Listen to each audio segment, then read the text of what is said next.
and I was lucky enough to find like 3 or 2 high-risk vulnerabilities there on my second contest. And $3,500 for 4 hours, it's $875 per hour. Yeah. That's insane. Yeah. You recently got accepted into SpearBit DAO and Ox Security.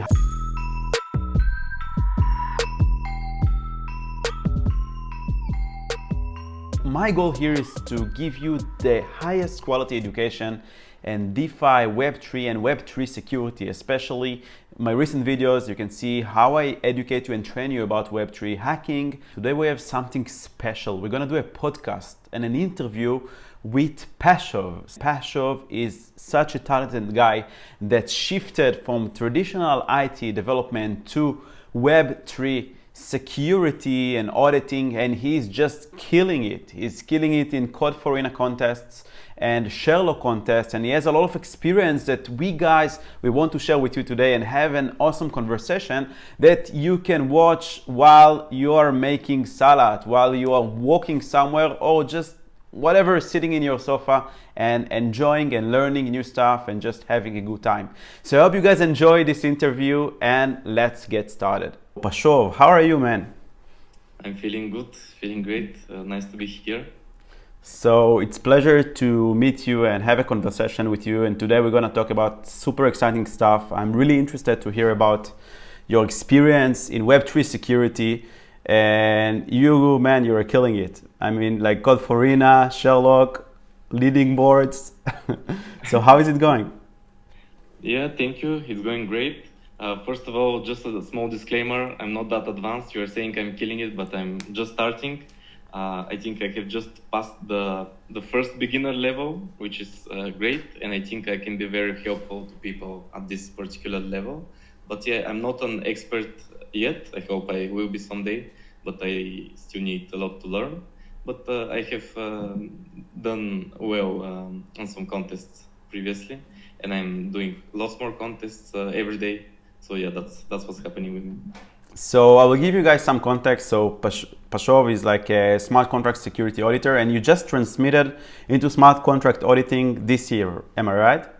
Yes, around May or June. So even though he just switched this year to smart contract auditing, he like won several prizes in Code4Arena and Sherlock, sometimes even took the first place. And we have also other exciting news. You got accepted to Ox Security and to SpearBit DAO. Is that correct?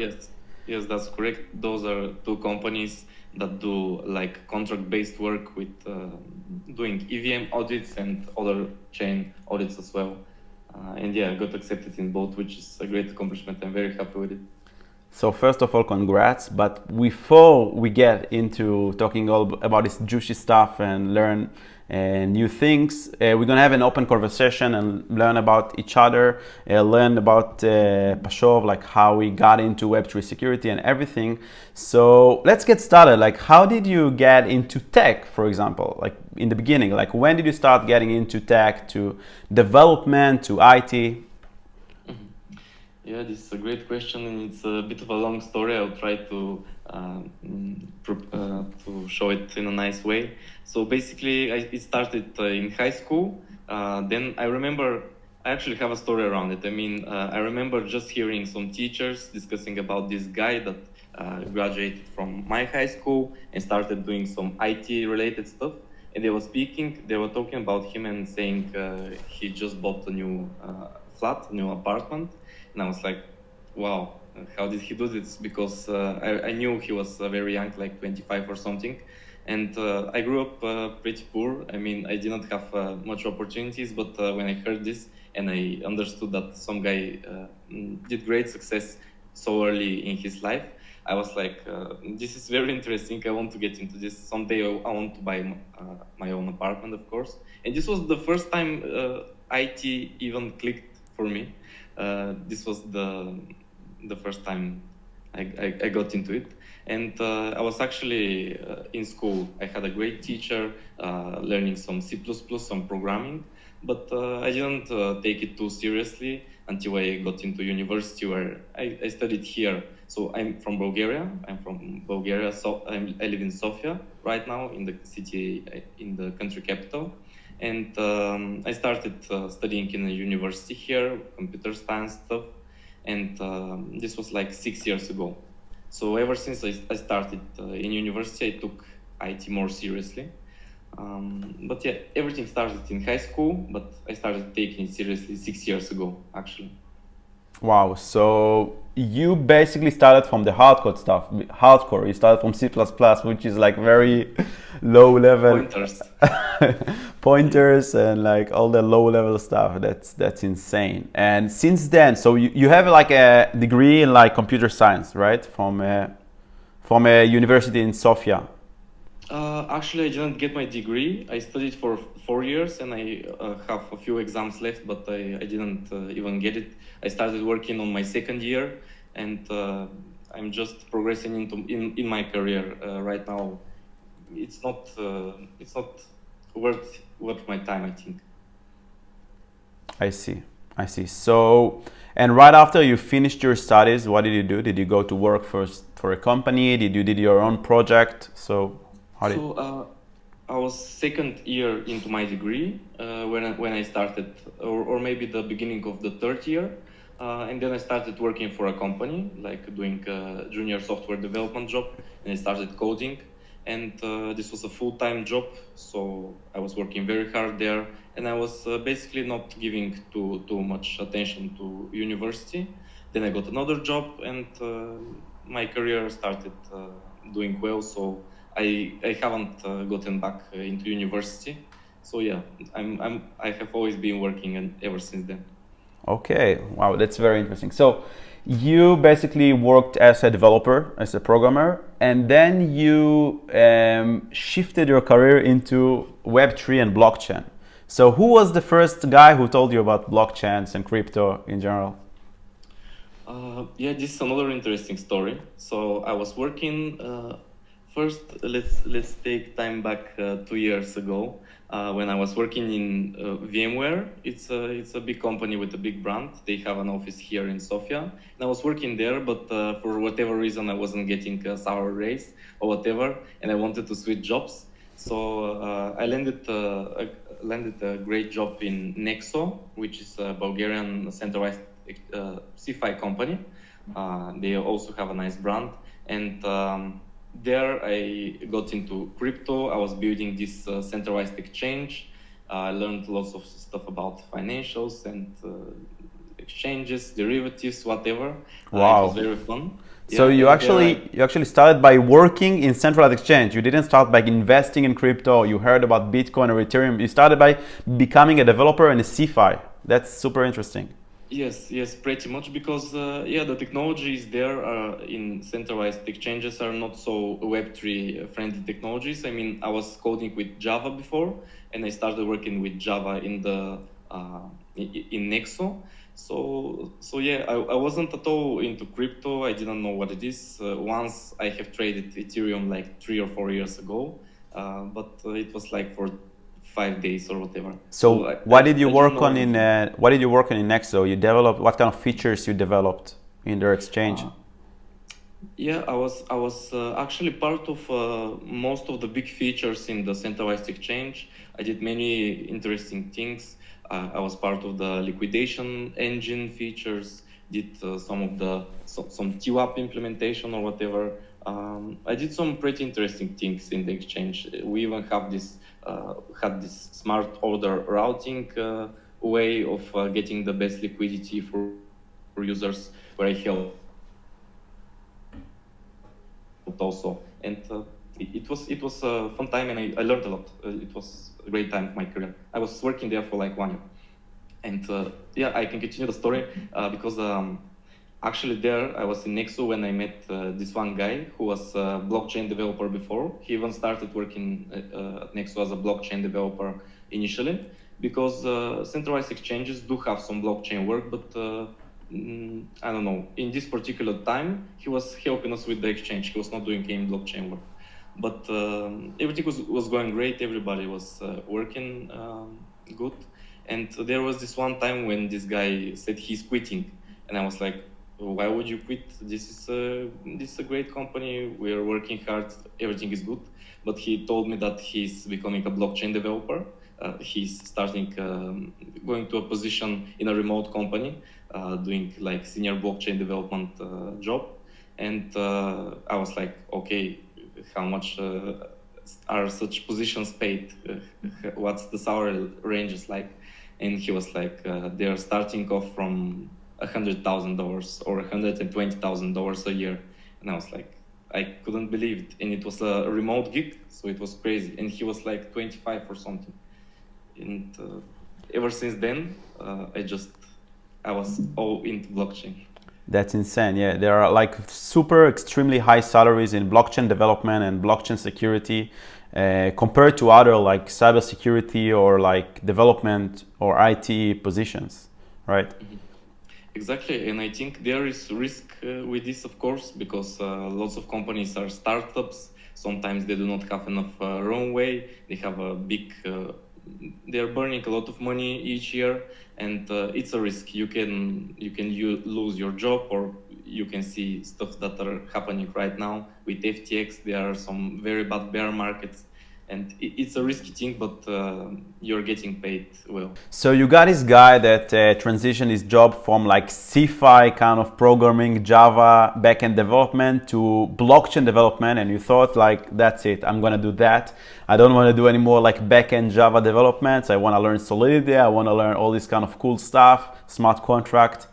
And what was the next thing that you did? Like, I mean, after you thought about it? Yeah, first of all, this guy was very smart. I worked with him and I respected him. And I like to follow smart people to see what they are doing. And I started researching after this night that he told me about his next job.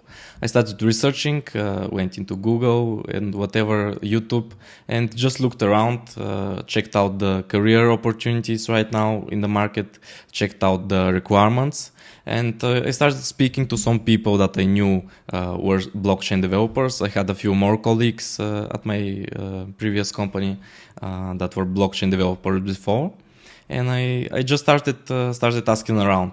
And the next thing I got advice to do was reading Mastering Ethereum, which is a great book. And I can recommend that to anyone starting out in the space.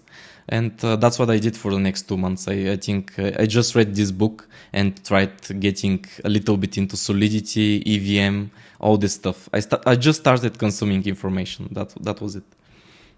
That's amazing. I mean, like it seems like you are a very self-educated person. Like you don't take courses or you did go to university, but you have the capabilities to take a book and actually, like read it and consume the knowledge. And this is something special, I think. Yeah, I do try to learn a lot on myself. Even before blockchain, I was spending all of my free time outside of work on Pluralsight, for example, which is a platform for like IT courses, technical courses. So that's how I progressed nicely early in my career, just watching every video for Java, for Spring Boot, for whatever framework there. And this is the way. You just need to study outside of work. That's how you progress the fastest. Just sit on your ass and do the work. Just break your brain around it.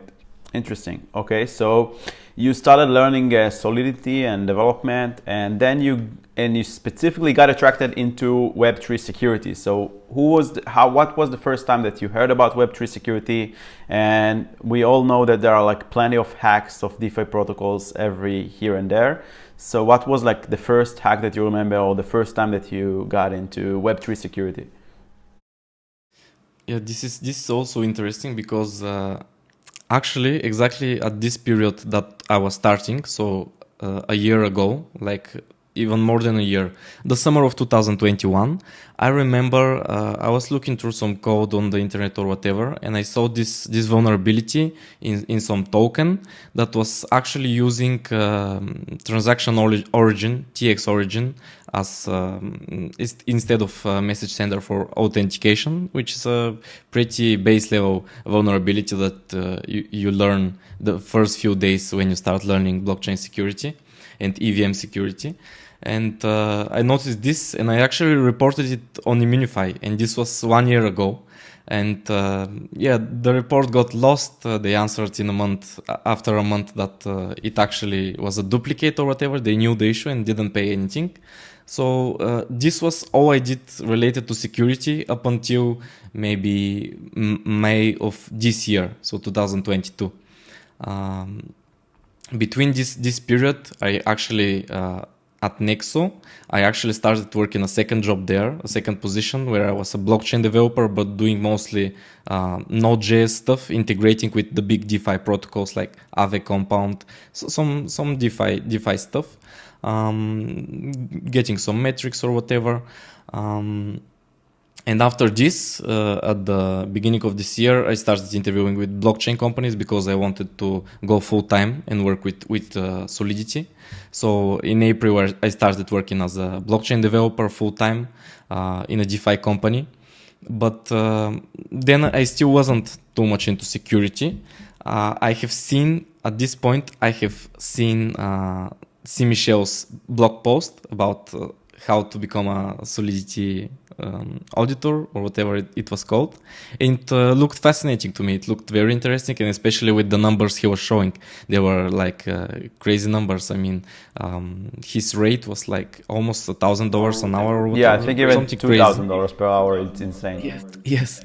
So, something insane, and I was really interested into this because it was pretty fun also. Throughout all my career, one of the things I loved the most about my job was code review. I loved doing code review. I was a bit pedantic about it. I mean, I got into the big details, into the details of other people's code, which made them mad sometimes. But yeah, I was this guy with the code reviews. So security and auditing in Web3 is like code review on steroids, and it fits me. It fits me pretty well. I like it. But yeah, up until I started my job in April, I haven't done anything security related. And then I started developing with Solidity, and I understood that I need at least some security skills to be a good developer, because otherwise you get hacked and you will look very bad. The business will shut down. So it's not good. And that's how I started in the beginning. So that's an interesting road. I mean, like interesting shift from like a teenage high school guy who wants to do IT one day to learning to code and working for like CeFi companies and learning what is crypto and what is the backend around all these kind of exchanges. Then learning about the fact that there are blockchain developers that are even more highly valued in the market, that know how to code Solidity, and then eventually seeing that in order to write a normal Solidity, becoming a Solidity developer, and if you want your contracts not to get hacked, you need to have some idea about security. So what you are telling me here is that basically there are probably, like you was, a lot of Solidity developers that have no idea about smart contract security, right? So, I mean, you worked for a company without any blockchain security background. Maybe you had some basics of transaction origin, phishing attack, message sender, transaction origin instead of message sender. But it just shows, I think, that there is a lot of lack of education in the space. Or maybe protocols don't care much about their contracts, or maybe they outsource it to external company, to auditing company, but it's very interesting. Yeah, that's a great point. I mean, I'm sure all companies care a lot about security. It's very important to them. That's why they pay such big money for audits, because that's why it's such a highly paid skill to be good in Web3 security. But to be honest, from another viewpoint, it's logical that most developers do not know it, because I mean, the people right now in the space that are on the master level with Web3 security, I don't know how many they are, maybe 100 people or whatever, and maybe around 1,000 or 2,000 people are even interested in, are doing a bit, at least a little bit good with Web3 security. They know a thing or two.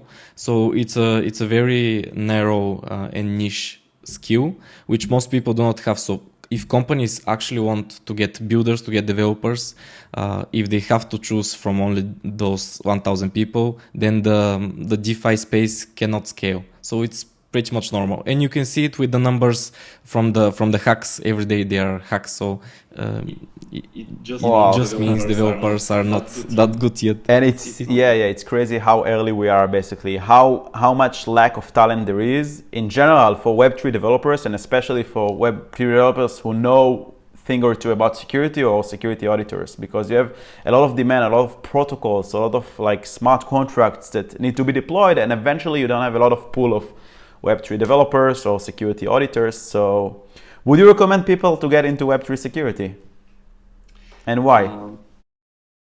Of course, I would recommend it.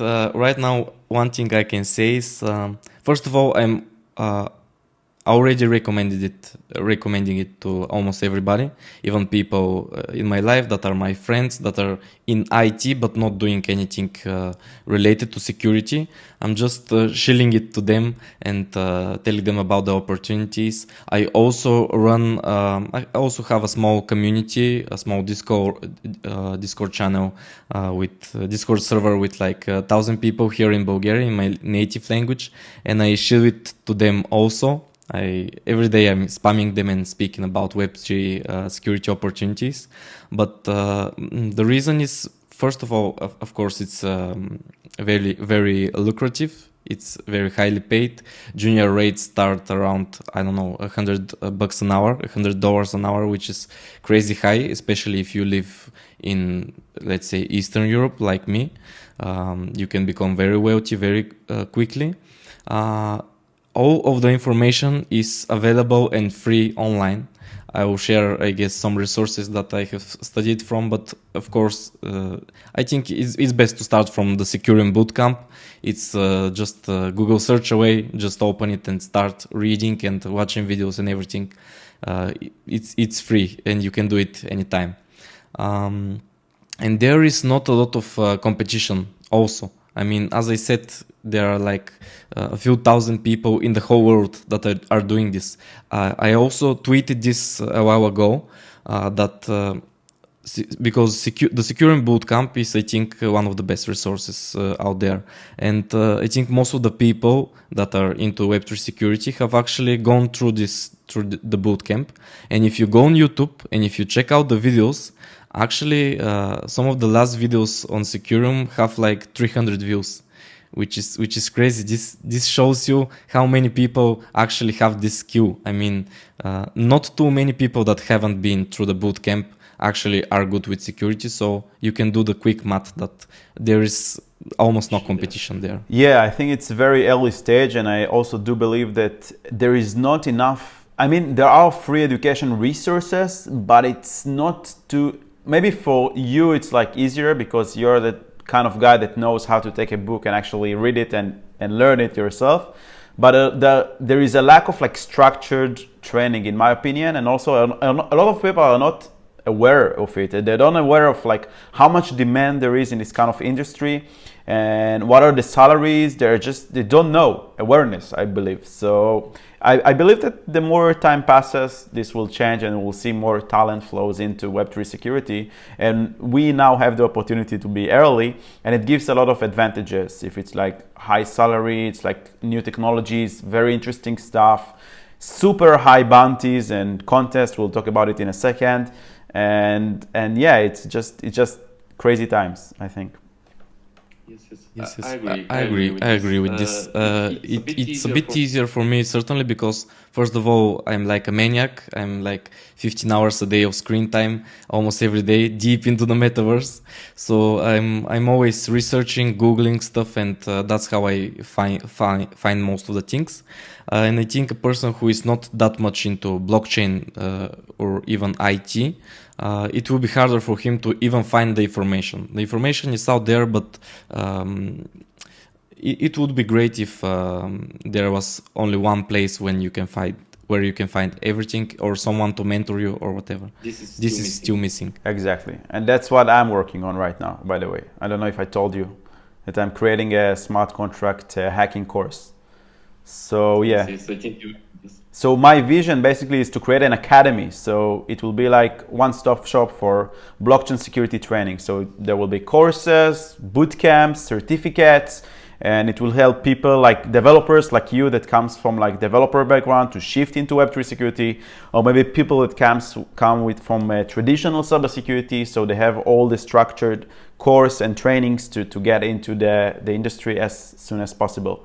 So that's a very huge gap that I can see in the industry and in the space, and that's my vision right now and my goal.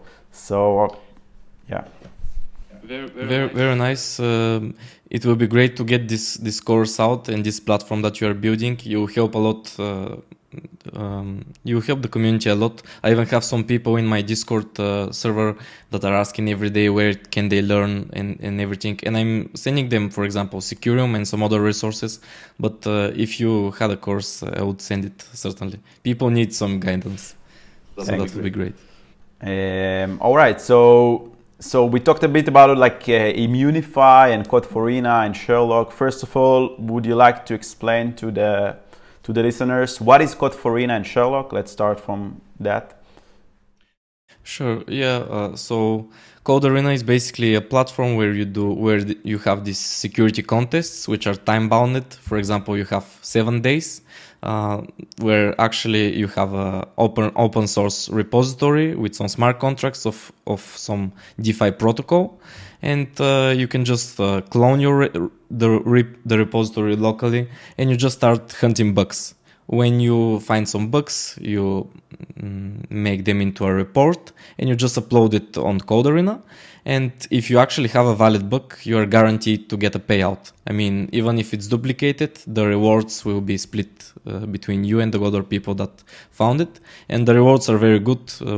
Most contests have a reward pool of like $50,000, which is a very big amount. And people are getting great prices from it. And this is the business model of Code4Rina. Everyone can participate. And Sherlock started a bit later. I have been participating there also, and they're doing almost the same thing. But the main difference is in Code4Rina, it's a bit more newbie friendly, I'd say, because you can also submit, apart from security vulnerabilities there, which are a bit harder to find. You can also submit like gas optimizations, and you can also submit a quality assurance report, which can be anything. You can be finding some misleading comments, some typos in the code or whatever, and you still get paid. So it's very newbie friendly. Awesome. So yeah, Code4Rina and Sherlock are awesome, amazing places to, I don't know if to get started, because I would get started if I don't have any experience with Solidity. I would learn first Solidity, if it's like crypto zombies or whatever other resources, free resources that are out there. But once I want to actually practice, I can go and throw myself into the water and do like the real stuff I don't need to go to interviews, to job applications. It's just open source. It's available for everyone to just come, take a look at the code, find bugs and vulnerabilities, report, and get paid on chain. That's another cool thing. So you get paid on chain. And yeah, the prices are insane. Depends on the project, depends if it's like a big if it's a lot of lines of code or smaller lines of code. Depends of the complexity, and it goes from 10K to sometimes I think even 300K per contest, right? There was like, we had one contest which was $1 million. $1 million. What was it? The OpenSea contest or something? The OpenSea contest, yeah. A few people got like 200K rewards, so. That's insane. That's insane. From one contest, 200K. This is like an yearly salary of like a very good senior developer, and people make it like in like how many weeks? I don't know, 2 or 3 weeks. Yeah, it was 2 weeks, and people who have been working in IT for like 20 years and have been very good, and even they mastered their craft, but they still are not making as much money for a whole year. While these people, which some of them are very young, they're just people with more free time. They decided to go all into Web3 security, and now they are making those crazy amounts in like less than a month, which is insane. Yes. So another thing that I like about Code4Rina and Sherlock is that you don't have like a 9-to-5 job. Like you can do it whatever you want, whenever you want, from wherever you want. You just open your computer, decide that you wanna find some bugs, take a look at the code, and that's it. Every bug that you find, it's like money into your pocket. You get value for the value that you bring, and you can do it whenever you want, whatever you want, without any like I don't know, restrictions. Yeah, this is one of the best things about this platform, because now we get a lot of this cancel culture, and we get a lot of these things where I don't know, some people, there's still racism, some people just do not like you, and sometimes I don't know, people will judge you not on your output, not on the value that you bring to an organization or whatever, but based on your appearance or whatever. And in Web3 security, and especially on Coderin, on Sherlock, Immunify, and such platforms, you can even you can even submit bugs anonymously, which is great, and you are always getting judged entirely on your value output, which is great. It's total meritocracy, and it's great. I like it. I love it. Yeah, and also the flexibility that it gives you, that you can just decide 1 week that you're like all in, and 1 week that you're going to the beach. Of course. That's the second greatest thing. Yeah, this is very important, especially if you are that type of person, and a lot of people have been sick and tired of having the boss doing things that they do not really enjoy and do not really like. Here you can do, if you like this, you can do it, in a flexible manner, which is very nice. You do not have to get up at 9 a.m. for a daily meeting or whatever. You do not have to go to an office. It's a different lifestyle, a totally different lifestyle. Yeah.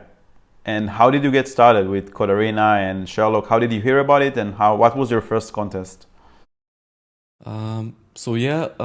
Here I can give a big shout out to Andy, the other guy in YouTube.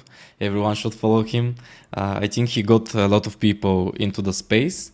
I was looking at Coderina even at the beginning of this year, just checking it out, and it looked very interesting, but it was scary. I didn't have such skills. I was still learning Solidity, trying to code up a project or whatever, and I was too scared to try it.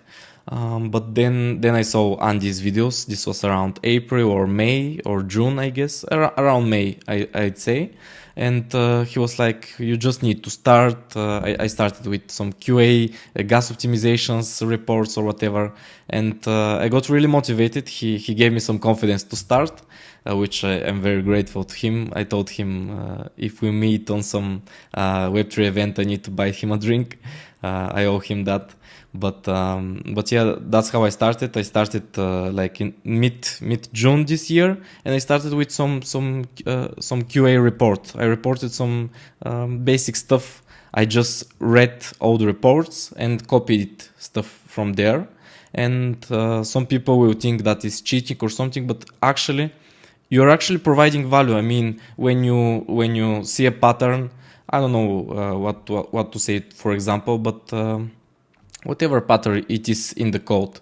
Let's say, a gas optimization that is pretty oftenly, you can find it pretty often.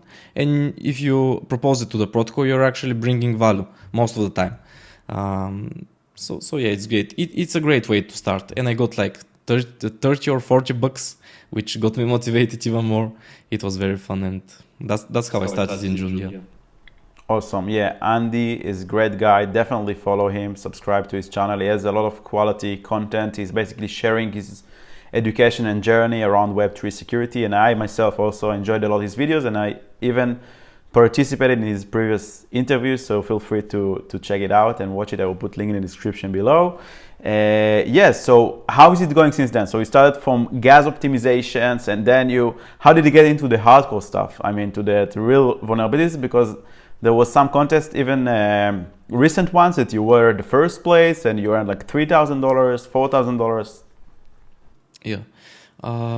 This is how can I say? It's different every time. I'm still learning. I'm still at just a bit above the beginner level. I wouldn't say I'm even close to the advanced level yet, but my first contest, as I said, I just submitted some QA and gas optimizations, and I got like 40 bucks or whatever. But my second contest, I was a bit lucky, I guess. I spent like an entire weekend doing this and one other contest.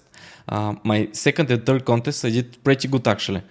on my second one, it was some code base that was not very. The code quality was not that good, and it was the Illuminate contest. Yeah, the code quality was just not that good, and actually, if you check out the report, there were so many high-risk vulnerabilities found, and medium ones. There were a lot of vulnerabilities, and I was lucky enough to find like 3 or 2 high-risk vulnerabilities there on my second contest, which was like crazy. Yeah, it was really crazy. To be honest, I expected to become rich off of this or something, but yeah, I then saw that a lot of other people found those same issues, and there were lots of duplicates.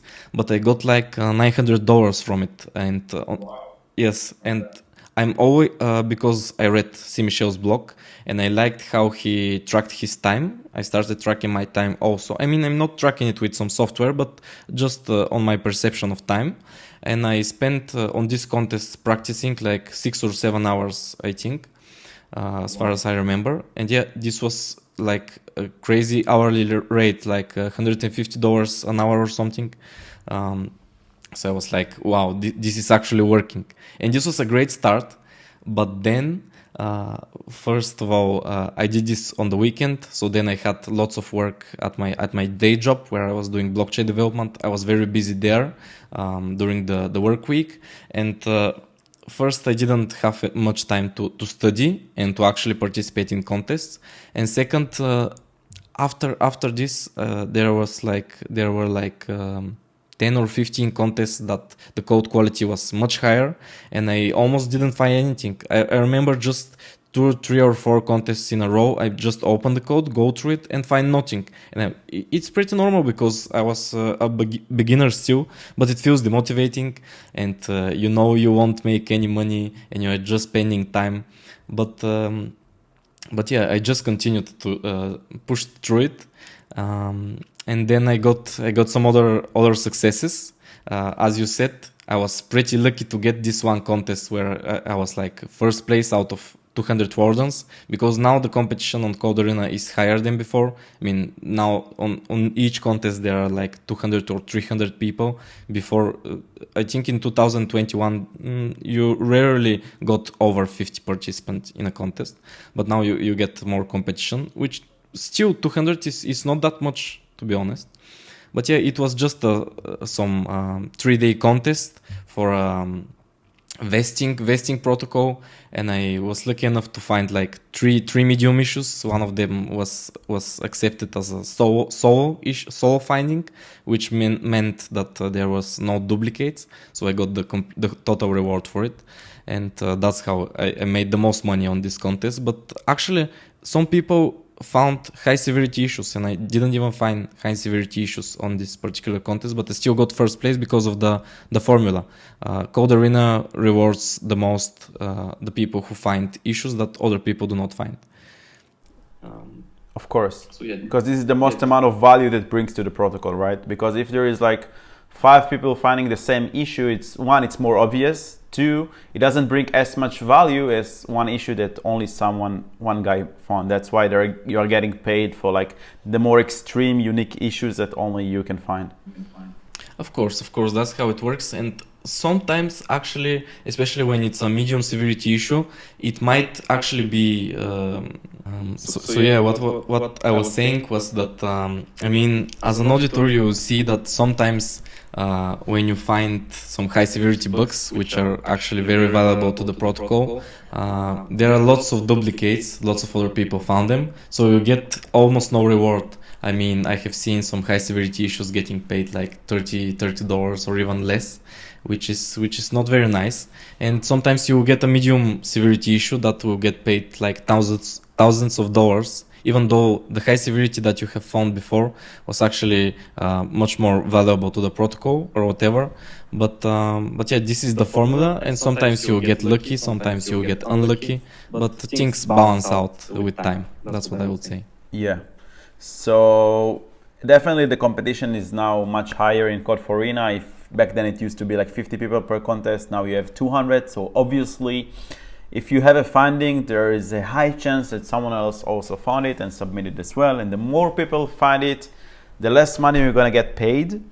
But that's fine, because it means that there is more smart people that are coming into this kind of contents and bringing value to these protocols. And eventually our end goal is, one is to make money, but two is to make this whole space safe and the smart contracts not hackable. So I guess it's a good process for the industry and to the Web3 and DeFi industry in general.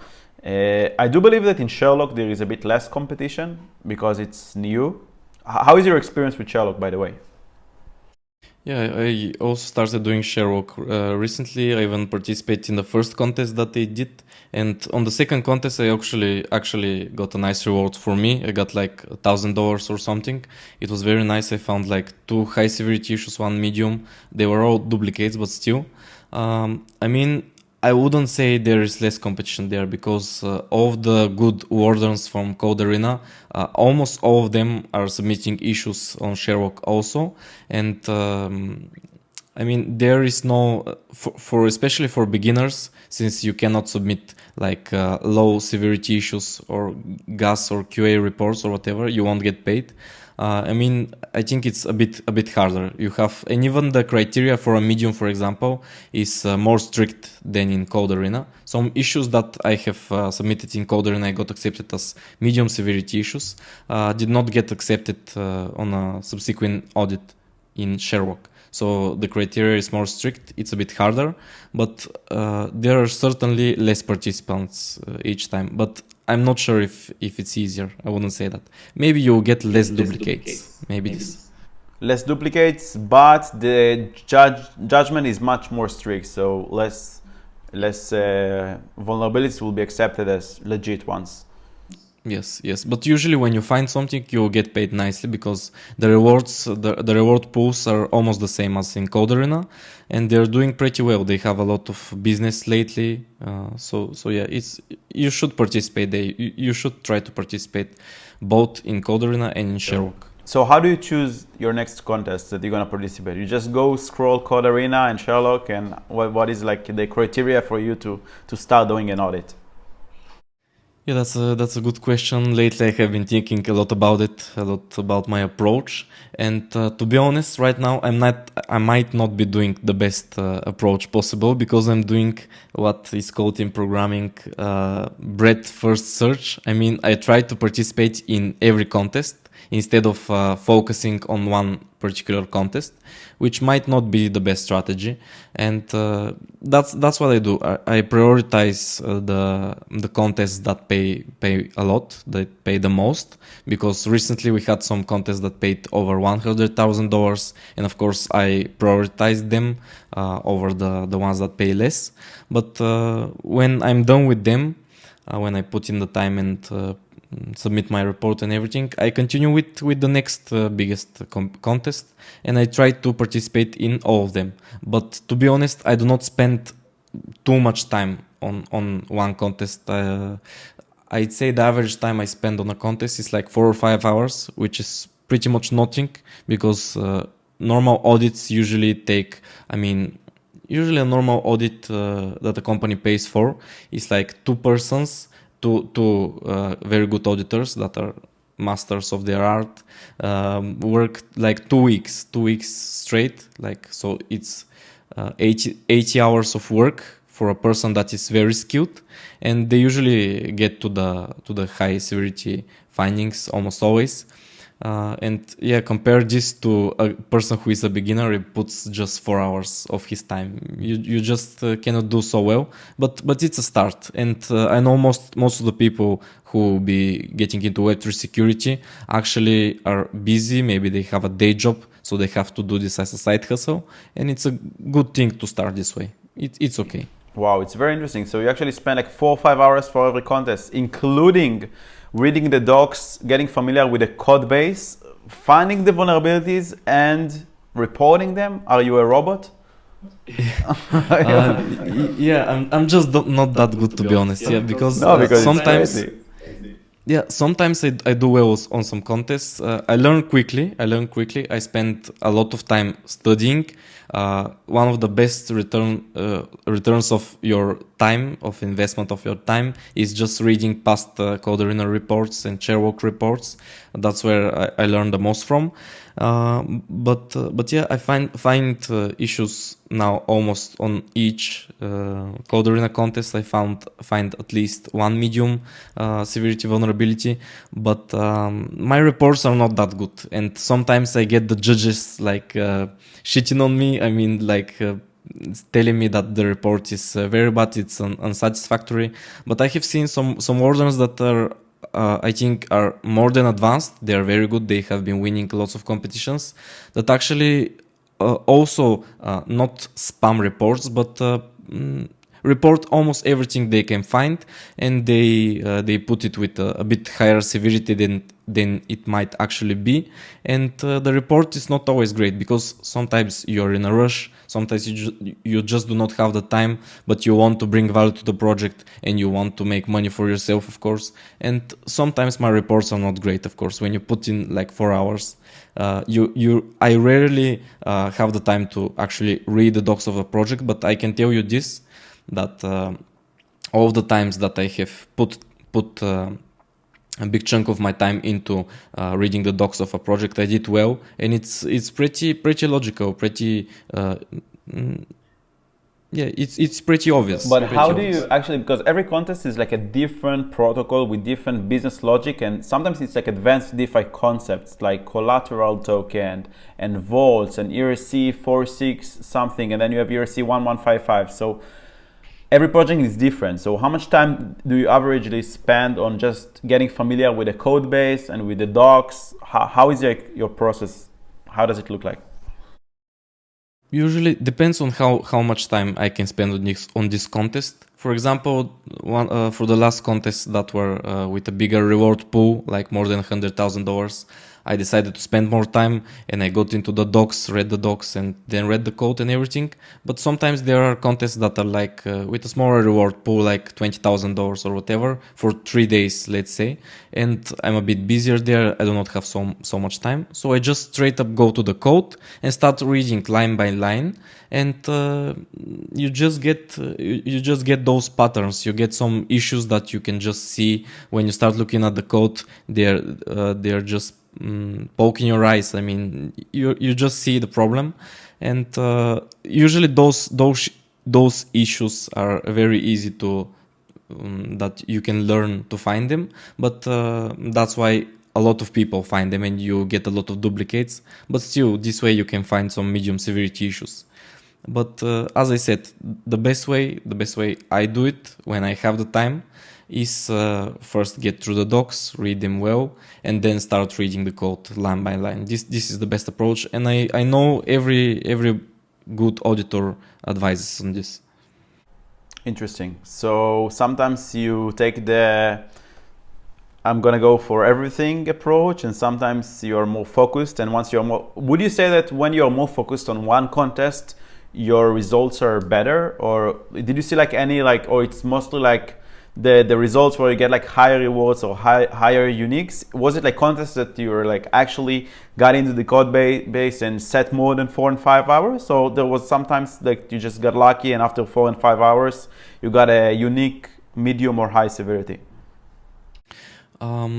First of all, I have only recently got my first solo finding, solo medium, where I got that where I won this Code Arena contest. Solo findings are very rare lately. It's very hard to find solo finding because now the competition is better. Everyone is reading the past reports, and you almost always get a duplicate, almost always, even if it's just one.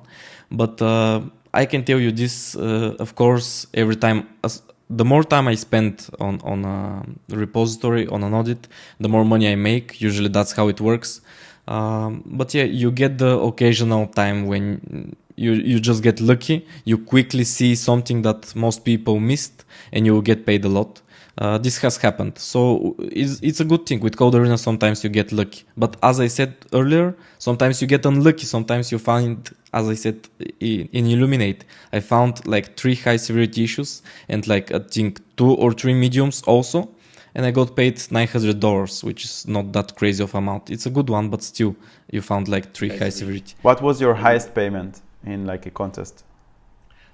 The highest payment was my win in Code Arena. It was like $3,500 or something.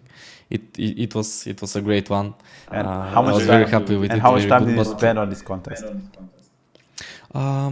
To be honest, I didn't spend too much time on this contest because it was a smaller code base, and that's why they had a smaller reward pool. It was like 30 USDC for the reward pool.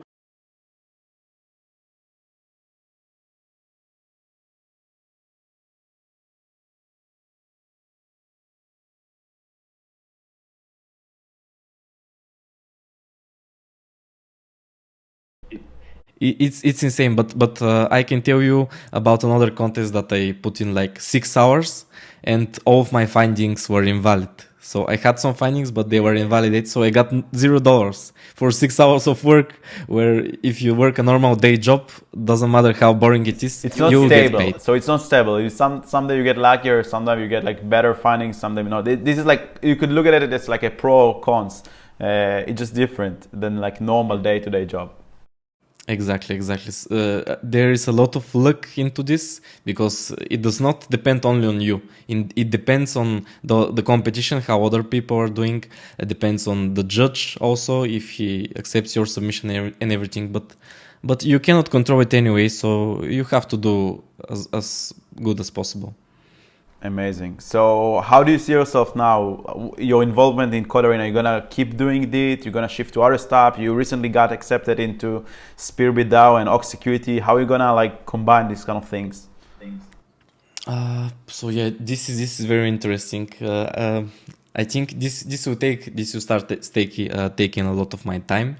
We will see what career moves I will do, but I'd really like to continue doing Code Arena and Sherlock because I think Code Arena is a great name. It's really an arena because we're all gladiators there fighting for the reward and everything, and the competition is getting higher there. It's a great training. It's a great workout to be finding issues, and especially because after submitting your report, after the contest is over, I did get the backstage row that you can get in Code Arena. If you get a backstage row, you can read about it on the docs or whatever, but if you get it, you can, just after the contest ends, you can go through all the findings, and you can read other people's findings, you can read what high severity issues people submitted, so you can learn a lot there. You can be really learning so quickly there, and that's why I love Code Arena. With Sherlock, it's almost the same. And I will continue doing them, at least for now, certainly. But yeah, SpearBit is also great. It's a great community. It's a great DAO. I have some friends there now. I'm trying to make to network with as much people as I can. There are some great people in this space, in this community.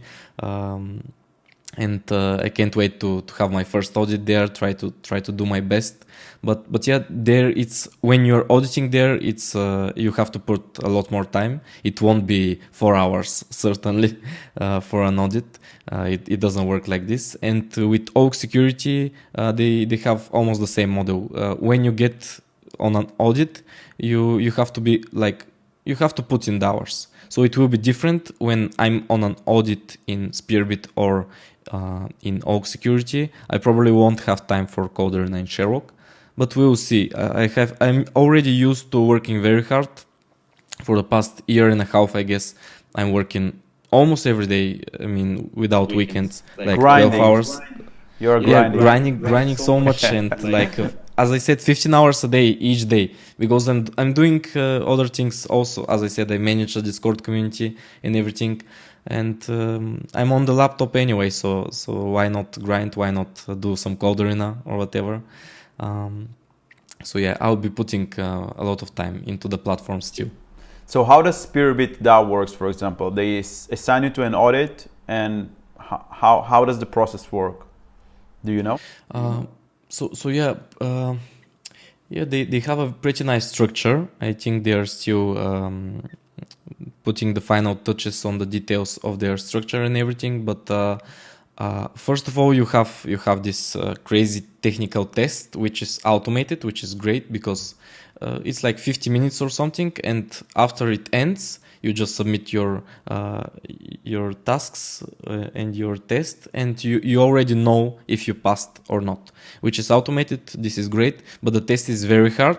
You need like at the beginning of the test, you see you need like 60% correct answers, which sounds low, but the questions are very hard. Yeah. Sorry? The answers are insane, you say. Yeah, the questions are very hard.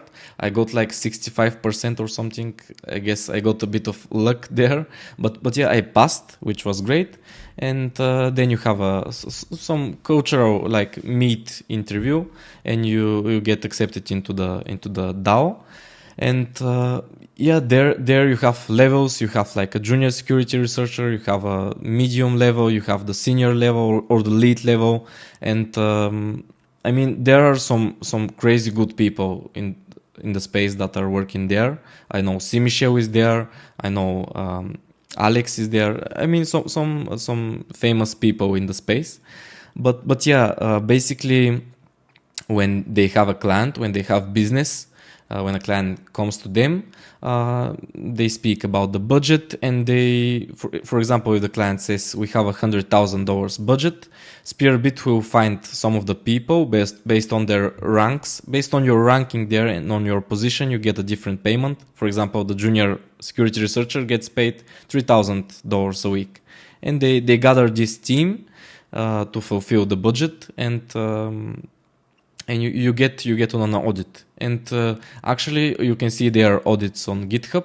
They have a nice portfolio of their past work, and they have found some very interesting findings. They have some great issues found. So they're doing very well. I think they have a good reputation in the space. That sounds super interesting. And are you excited? Oh, you cannot believe it. I mean, I cannot wait for my first audit. Actually, just yesterday I got accepted. I mean, I'm still not even onboarding. I will be onboarding maybe next month or whatever.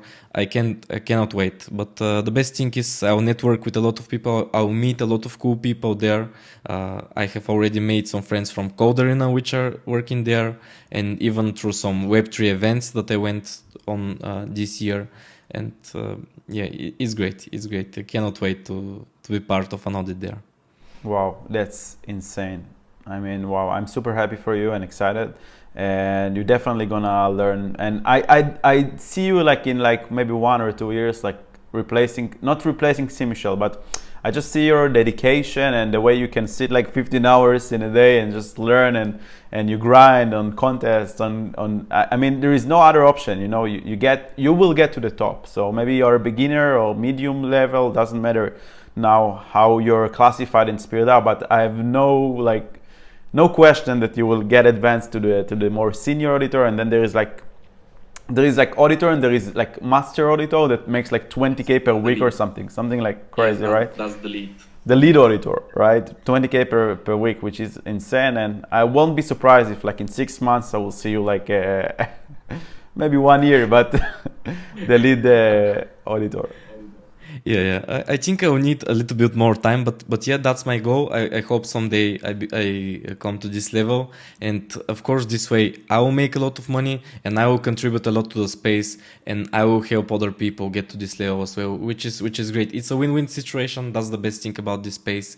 It's not like some scammer stuff or whatever. It's not like shit coins or FTX style of things, like give me your liquidity or whatever. It's really value creations, so it's very nice. And that's the other fun thing. That's why I accepted this interview, because it will be fun to see myself into after 2 years. When I watch this interview, it will probably be very fun, because as I said, I'm still on my first 6 months into this, and yeah, but I'm putting a lot of time in. Okay, so talking about the elephant in the room, FTX, what do you have to say about the recent events? About FTX, how it changes Web3, did it affect maybe Web3 security? Did you feel anything? What do you think about what's going on? First of all, I have a small story here. I got really lucky because I received my salary payment in crypto, and I received it in FTX because they have very low fees. So yeah, I received it there. And this month, actually, my salary, first of all, got the transaction came in a bit later in the month. And second of all, I got the salary, and I tried to withdrawing to my bank account, to my US dollar bank account, but it took a while. It took like 2 or 3 days. It was still pending, and on the second day, actually the news broke out, and there was this drama with FTT, with the CEO of Binance tweets and everything. And I was on my toes. I mean, I was worried if I would get my salary, because I depend on it, of course.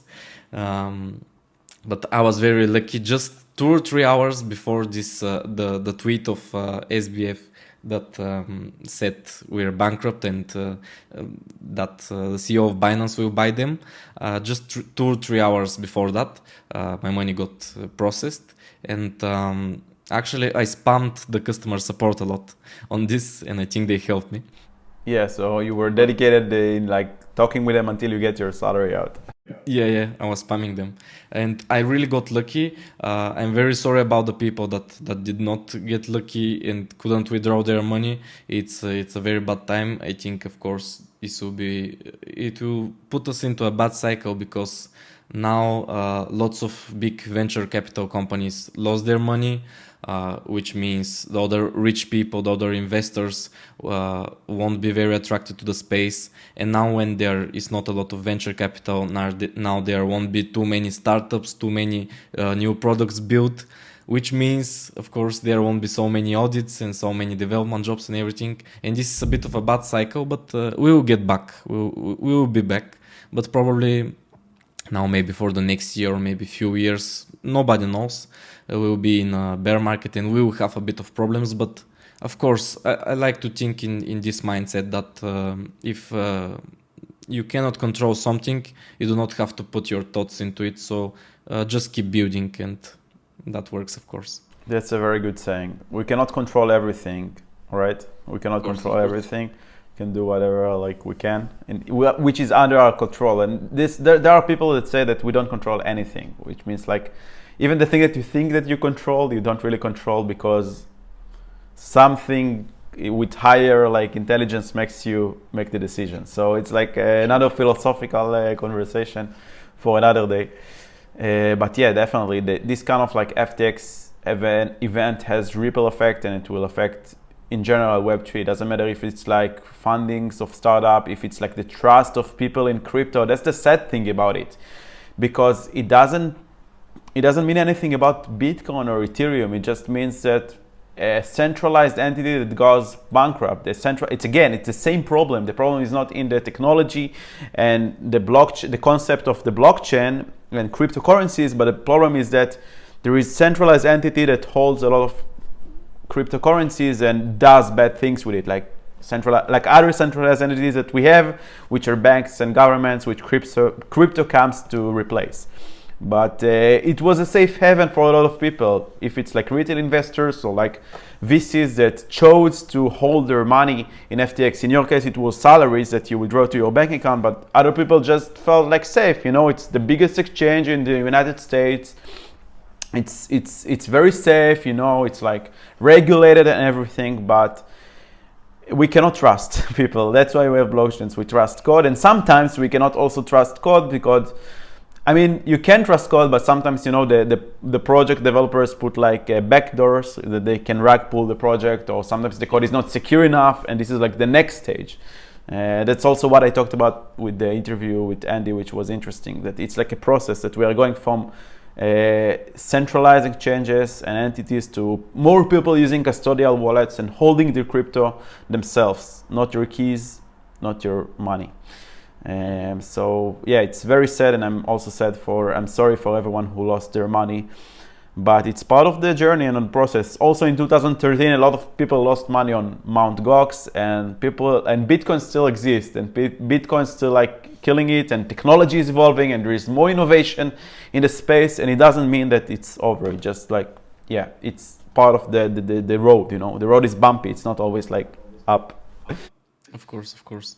To have an omelette, you have to break the eggs. That's what I like to say. So FTX was just an egg we had to break, and someday we will get to that nice omelette. and we will eat The perfect omelet that you can flip and it's just perfectly flipped, you know, it's in the perfect rounded shape. Yeah, can't wait. Yeah, so yeah, about generally speaking about crypto, I'm wondering if you're also degen. Are you investing in like cryptocurrencies? Do you have any, I don't know, investments for long term, for short term trading, stuff like that? Here I have another small story, another short story on this. So in my last company, NEXO, I mean, we had this bonus in cryptocurrency because NEXO had its own token.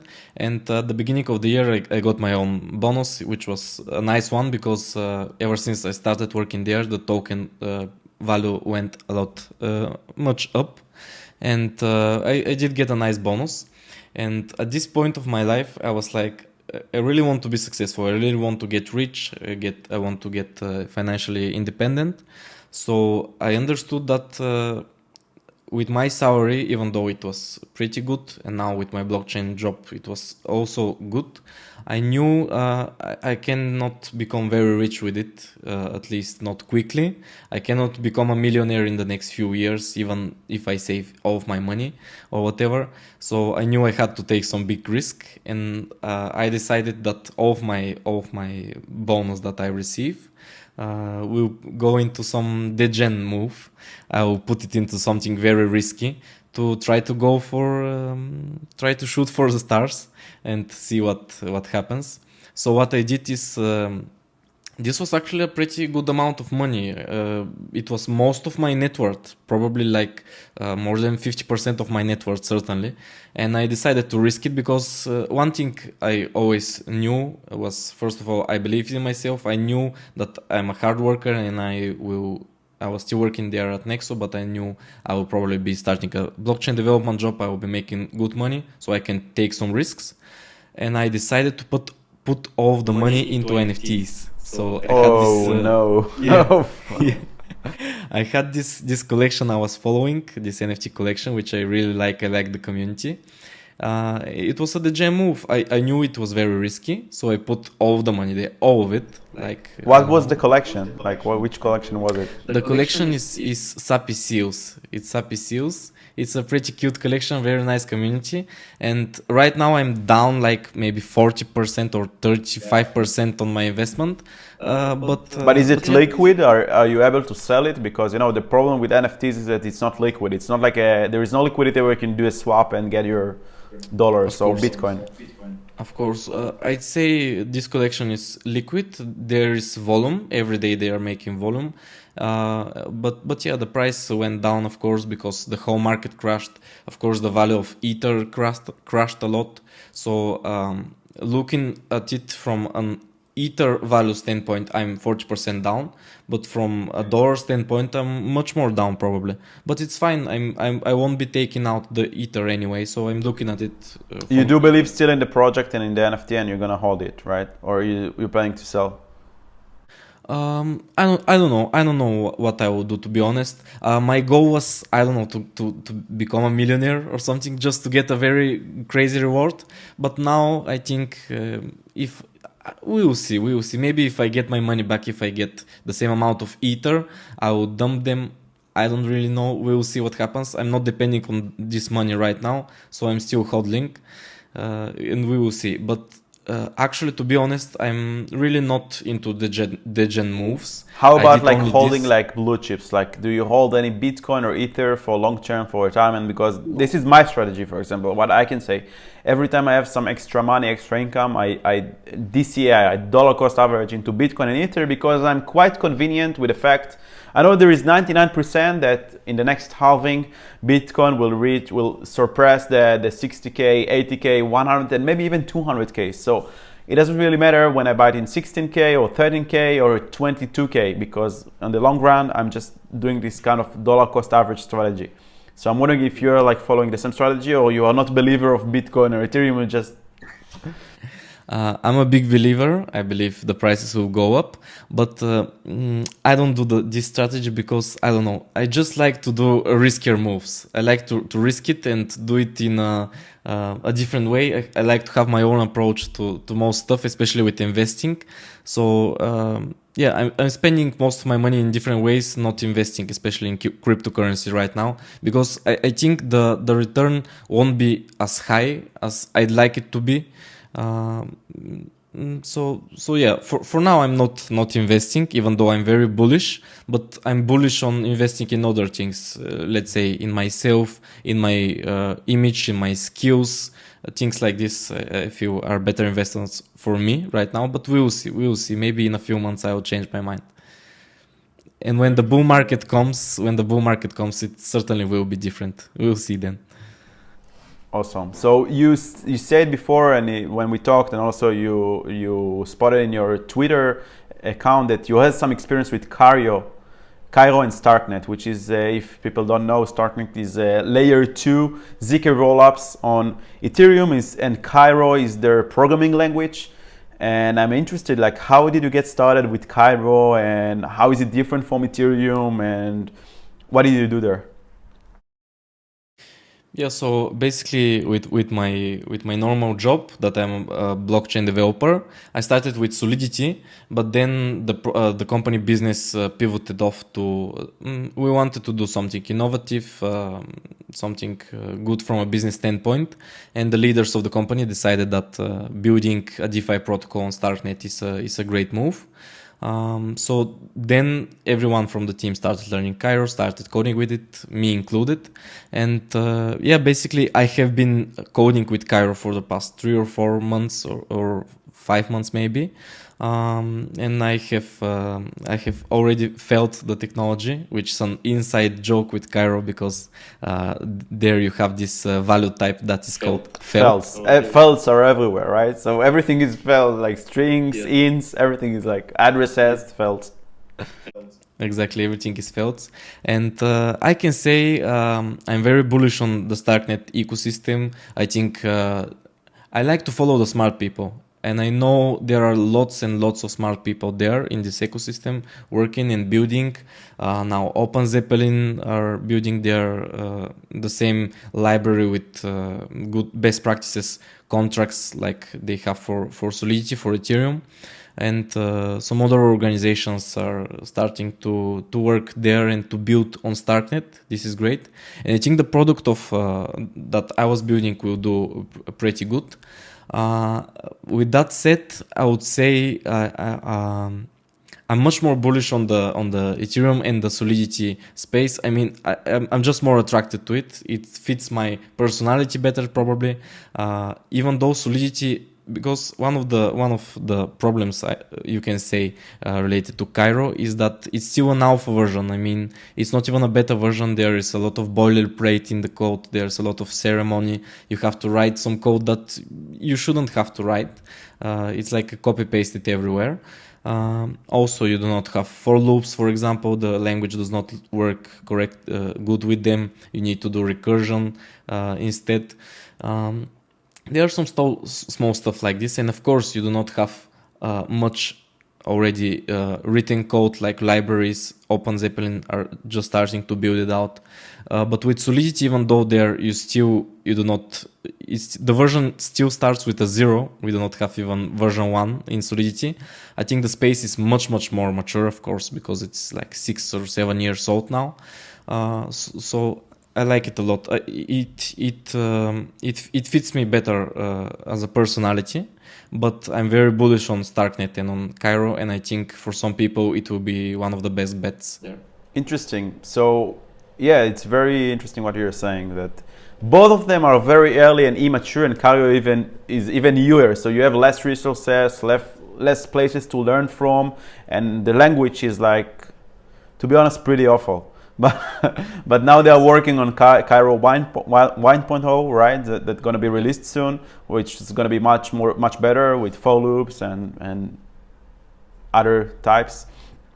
It's interesting. So do you have any tips for people who want to get started with Cairo? How did you learn Cairo? What kind of resources did you use, especially where it's like very hard to find them for Cairo? Yeah, that's one of the bad things. There is not so much information with it, because with Solidity, when you get some compilation error or whatever, you can just Google it. Solidity got up to this point now. The ecosystem grew enough. But with Cairo, you cannot do this. If you Google it, you get nothing. So it's kind of shitty. But there are great docs on the StarkNet website. You can find great docs both for the StarkNet ecosystem and for Cairo.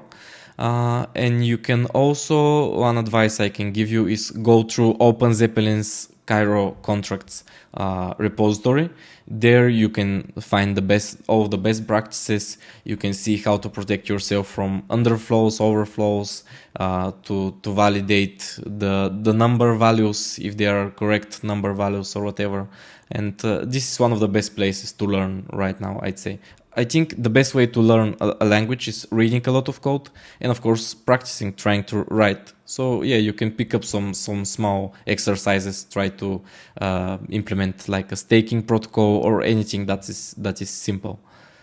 That's a good approach. Yeah, so it's very interesting what you're saying, because there is not much resources in it. You cannot like Google the error and you find it right away, and there is no resources about security pitfalls and security problems. So it's even more not mature. But lucky us, there is not that many protocols on mainnet, even if there is any. I don't know and how much money there is there, but it's very early. So there is not much money in the stake right now, but it's very important that it will be built in a secure way, and there will be more and more resources. And I didn't tell it to you, but actually I'm working with another business partner on GingerSec. We are security auditing, and he especially focused on Cairo, and he started posting articles about Cairo.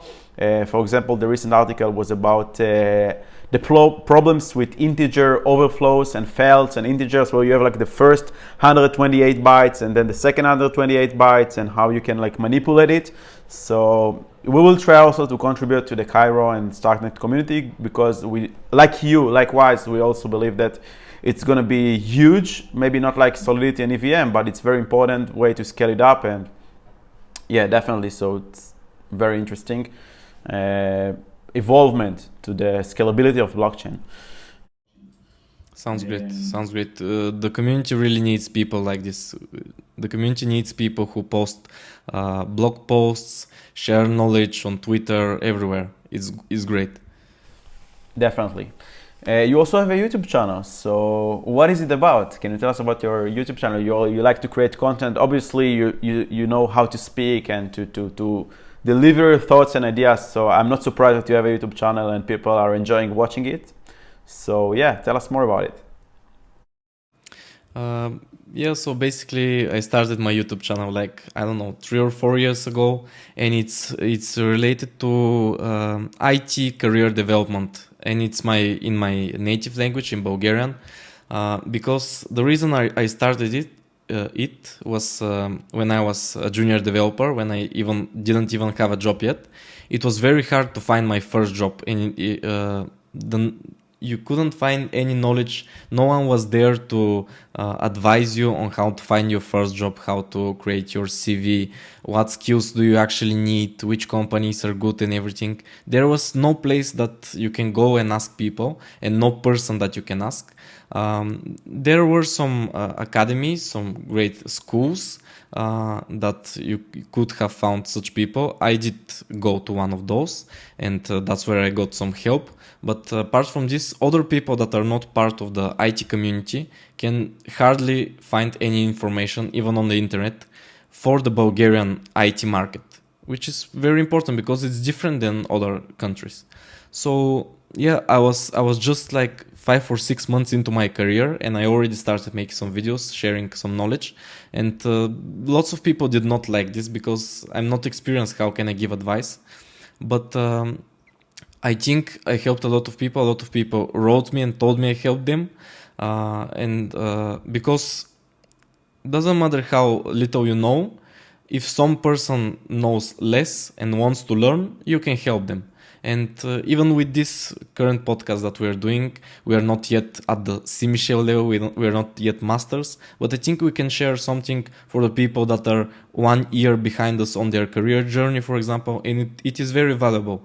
And the same as when I watched Andy, because he is not yet at the master level, but he helped me tremendously. He helped me so much, and it's great that you have such people that are still not like the gods of the space, but still giving out value.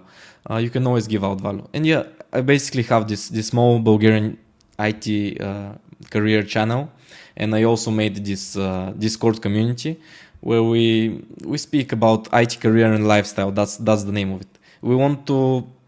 I want to help people start their job in IT, or raise their salary, or just live a better life, live a better quality life, help their families, help their mother or whatever. Those are great goals. And because in Bulgaria most people are not very rich, and for a person who grew up poor, this is a great opportunity. I'm one of those people that grew up with almost nothing, and now I can say for the Bulgarian standard I'm pretty successful, I'm doing pretty well. So I think it's my mission, it's my duty to help the other people here. That's amazing, man. I do believe you're inspiration for a lot of them, and they learn a lot from you. And yeah, that's the idea behind it. You don't have to be expert in everything to start a YouTube channel or share your journey. It actually motivates you to learn more, because when you speak about something, you want to know 100% that you're not making mistakes, and you know it from all the aspects. So I think that it's a great way also to push yourself, you know, to the fact that you're out there and you're showing yourself and teaching people stuff. It makes you to become better, and also, like you said, a lot of people enjoy from it. So if it's your channel, people in Bulgaria that want to start with IT careers and don't know how to get started and they need tips, so they follow you. If it's my channel that initially I get right now, I also give a lot of deep tips of my DeFi moves, how I use different DeFi protocols or strategies, and now also in smart contract hacking, and Andy that is sharing his journey. So it's a great way, by the way, if you guys are watching this video right now and you want to get started, maybe just, I don't know, write a blog post, create a video, share your journey with the people. Now everything is available these days. It's free. It's not like back then when you have to buy a camera, you know, and rent it for the weekend and just record it, and you don't have internet where you can upload it. These days you have fast internet connection, you have camera in every smartphone, and everything is for free. So you have no excuses, just go out and do it. And definitely follow Pashov in YouTube. So if you're Bulgarian, right? Because if not, you won't understand anything. Yeah, but it's cool. You have like 2.5k subscribers, and it's very, very interesting that all these people are like, they actually can learn from you and get value from your content. It's actually satisfying for me. I know that every time I get a comment like, damn Johnny, you saved my wallet, or like your video really helps me and I like your content, I learned something new, it really feels good where you help others. So that's another bonus that you get by doing this. So thanks for sharing with us like this kind of story with the YouTube channel and everything. And let's talk about like day-to-day life, like your routine. So you said that you work like 15 hours a day in front of the screen. I'm just interested, like how many hours do you sleep at night if you're like... Yeah. So for my routine, before in my life I have tried doing some routines or whatever. I have read some books, self-development stuff or whatever. I have tried many different things, but as most people get to this, I can tell you that I don't have any routine, at least not a forced one. Everything happens naturally. Especially with my sleep, I try to sleep as much as possible. Sleep is very important, it's very healthy, but sometimes you have a lot of work to do, or you have a lot of fun to do. There is this girl that you want to go out with, or these friends that you want to go out party, or there is this crazy code arena contest that you want to contribute to, or whatever it is, and sometimes you have to, you just cannot sleep. It's not the best move right now. But yeah, I can say on average I probably sleep like 6 hours a night, and on the weekend sometimes I make up for it. I sleep like 9 or 10 hours some nights when I'm lucky. But yeah, this doesn't matter too much. I try to work as much as possible, as hard as possible, and I work out a lot. I work out very often. In the gym? Like what do you do, like lifting or? Yeah, I do many different things. I like to go to the gym. I have been working out ever since I was young, without any rest, almost every day. I go to the gym. I also do kickboxing. I also go like to go shooting with a Glock, for example, and yeah, doing other sports too. I think working out is very important. It's one of the most important things you can do, and eating right. Eating well. What do you usually eat? Eating well. You cook at home or you eat outside? I don't cook. This is one of the best advice I give to people. When you start making some money, especially here in Sofia, because it's a big city, like 2 million people, we have a lot of services here, and there are those services where people make those nutrition programs where they cook for you every day, and you get very, very nice food. I mean, like, it's almost like a fitness food, and you can set your goal like to gain weight or to lose weight or to just maintain, but you get high quality food delivered to your door. You never have to cook, and it's totally outsourced. And I think that is one of the smartest things you can do when you start making a little bit more money, because it's not even that much more expensive than cooking, because cooking takes a lot of time than washing and cleaning, and I'm strongly against this if you are a young guy, I'd say. Yeah, okay, interesting. Depends. I actually cook a lot because for me it's like a meditation, when you sit in front of the screen, let's say 2 hours, then your eyes become like burning, and you feel like that you need like to do something else. So for me, like putting my earphones, listening to a podcast or talking with some friends or sometime, and meanwhile, I don't know, cutting salad is something like a bit relaxing for me. But I guess it's like individual, and it's totally fine. But I definitely agree with you that eating healthy is and doing sport activities. So I don't know if you watched the interview with Andy. So my sport activity is mainly salsa. Now my girlfriend and I are gonna sign up for a gym here in Poland. So we're gonna do both. Yeah, of course. It's very important. You just need to have some movement, some activity, some exercise. Whatever it is, just do some sports. It doesn't have to be weightlifting, but do some sports. It's very important for you, for both your physical, mental health, for your confidence. It's very important. Great advice. And where do you usually work from? You work from the office, from home, from cafes? For the last almost a year, I always work from home. I built a nice setup here. I invested some money, and now I feel great here. I mean, I have the best ergonomics. I never get back pain or feet pain or hands or whatever. I don't get any pain because I set up my desk and everything, and chair and everything in an ergonomic way. I think this is the number one priority when you have the setup. That's why I work at home. And yeah, the problem with this is if you are traveling, then when you are used to your great setup, it will be a bit awkward, a bit weird when you're traveling and when you have to be maybe in bed with your laptop or on some shitty chair and desk. And I like to be a bit more flexible with this, but I'm doing the best of my situation right now. Even though this year I traveled like 10 times or whatever, when I'm here, when I'm home, I'm always on my desk working, and it works pretty nice with good ergonomics and with good setup.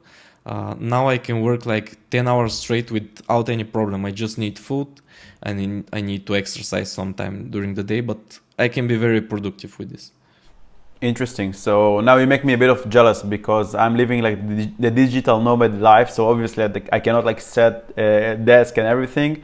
And yeah, but it's a bit cons. I would say that I do have like back pain sometimes because sometimes I work from cafes, sometimes I work from home, sometimes I get to an apartment where I have a desk and a nice setup, sometimes I work from the sofa. So it's definitely a disadvantage. And yeah, but maybe like signing up to an office like WeWork or something like this might solve this kind of issue.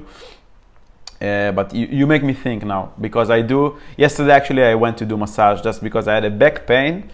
Not because of sitting in front of the computer, but because of a crazy salsa festival that we participated in and we danced a lot during the weekend. But yeah, so very interesting about lifestyle and working from home, cafe, this kind of thing. So like we're gonna finish soon, but before we finish, I'm just interested to hear if you had any goals for 2022. What were your goals for this year, and if you were able to achieve them? Yeah, that's a good question because I'm actually a goal setter. I always set my goals each year. Really, I use Notion. It's a great tool. And for the past like 5 or 6 years, each year at the end of the year, I have been writing down some goals. This year there were lots of goals. I had some because I'm into content creation, because I have the YouTube channel and the Discord server and an Instagram page and everything. I had some goals there, which I did well with. I'm pretty happy. I had some financial and career goals, which I did pretty good. One of them was to start professionally writing smart contracts, get a blockchain development job, which I did well, and to get up to a certain salary. This was very nice. One of the other goals I had was family goal. I wanted to just call my mom and tell her that she doesn't have to work anymore because salaries in Bulgaria are pretty low. And when I started making good salary, especially in blockchain development, I could have paid all of her salary without any problem. So that was a very big goal of mine. And I did this. I called her. I told her she can retire. And then, of course, we had a great fight where she was like, "No, I don't want to retire. I want to work. I like it. I don't want to do this for you to do this for me." But yeah, it's fine. I still help her a lot. I had a lot of goals helping my family basically, but I already accomplished them all. So now I can be spending most of the money for me or for investments or whatever. I had goals for traveling. I did those. One goal that I didn't do, which I'll try to do next year, is I wanted to have more public speaking events, more appearances. I had a goal to do 3 and I did only 1, and it's not enough at all. And I hope next year maybe I can do some more public speaking appearances because it's great. It's a great experience. I like it. Wow, that's awesome, man. You have such a great goals. Like, I mean, helping your family is like the best thing you can do. You know, you think you put yourself, you put your family before yourself, and I totally get it, especially where you come from. Like, I mean, I think you're inspiration for a lot of people and also for me. And I mean, to see your dedication, your goals, your kind heart, that you basically have goals to help your family. And I can relate because I have similar goals as you do. If it's like helping my parents that don't have like high paying job. Like my mom is a teacher in school and my father is a taxi driver. And you know, I also don't come from like a fortune, like a family and everything. So this I can relate, and I totally understand you and I appreciate it. So thanks for sharing. Yeah. My mom is a teacher as well, and I think especially as a man in this world, you need to help your family. You need to look after it. Family should be one of your first values in life. That's what I strongly believe, and you should take care of your family first, then take care of you second.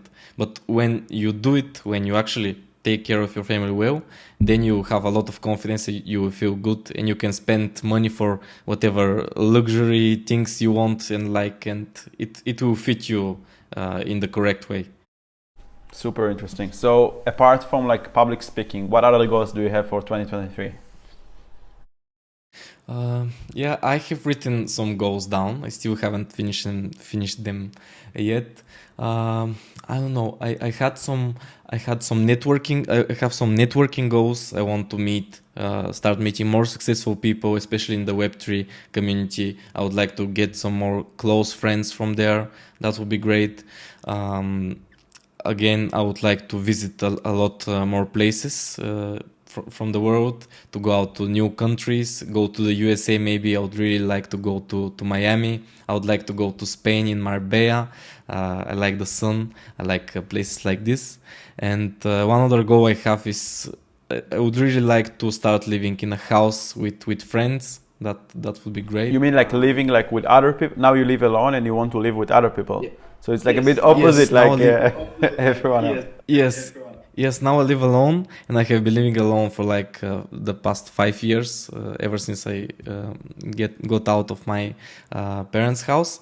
But I'd really like to try it, and I have some very close friends that I feel that they are almost like brothers to me, and I would really love to try live with them and see if it works out, if we start doing some great things together. This is one of my personal goals for next year, and of course.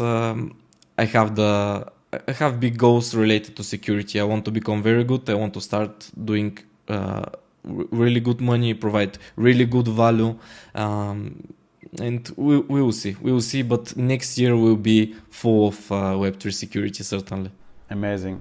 So that's very interesting because I'm coming from the other side. I used to live with roommates because in Israel everything is super expensive, and once you finish like your military service, you don't have money to rent an apartment for yourself. So you live with friends and roommates, and I hope for you that it will be for the good. For me, it was fine. There are some people that they are friends, and then when they live together, they start like not getting like it doesn't work. But I hope that for you it will be okay. And then after I got more like financially stable and everything, I was able to live by myself, and so it's interesting. And what about financial goals, or like I don't know, like more like precise career goals? I don't know, like monthly salary, or like becoming or I don't know, win 10K in a contest, or like I don't know, something like this. Do you have like any like empiric goals that you can say? Sure. I don't know. First, this year I had the goal of making like a 4-digit reward, getting a 4-digit reward in US dollars from a contest. I got this. First, I got $1,000 from Sherlock. Then I got the other reward, 3,500 from Coderina. Now my next goal, which I really want to succeed at until the end of this year, actually, is to get a 5-digit reward around 10K. But that's pretty hard, to be honest. It's not easy, and when you get to you get to a certain threshold, a certain plateau when you are in the mid between beginner and advanced, and it's a bit hard to progress there. But I will do my best, and I want to get up to 10K reward. And for next year, because next year will be very big, a whole year when you put all of your time into security can have a crazy impact onto your career and results. And I don't know. Senior auditor in SpearBit DAO. How about that? Sorry? Become a senior auditor in SpearBit DAO. How about that? Senior auditor, if you're talking about the lead, I think it will take longer. I think it will take longer, to be honest. This will be very ambitious, but I would like to get to the previous level before it, the mid level, which pays which pays like 12K a week. This would be great. And if I have an audit like that is 3 weeks, I'll get like what is it, almost 40K dollars for 3 weeks of work, which will I don't know, a great goal of mine is to get like $50,000 in 1 month from Web3 security. This is a crazy goal. It's achievable, but maybe at the end of next year. I need to work very hard. Crossing the fingers. Yeah, maybe we'll do the same interview at the end of next year and see if I did it. All right, man. So it was a pleasure to talk with you and to meet you. And if you guys enjoyed, please write what you think in the comments below. If you want to reach out, I will put all the links in the description, all the resources, link for Pashov channel, Twitter account, so you can reach out to him or to me. And thank you very much. It was a pleasure. Yeah, thank you, Johnny. Thank you. It was very nice. You can follow me on Twitter, of course. It's Pashov Krum. You can find it easily. The link will be in the description, I guess. And it was very nice doing this fun podcast. I hope we brought value to the people in the space. Thank you very much. Bye bye.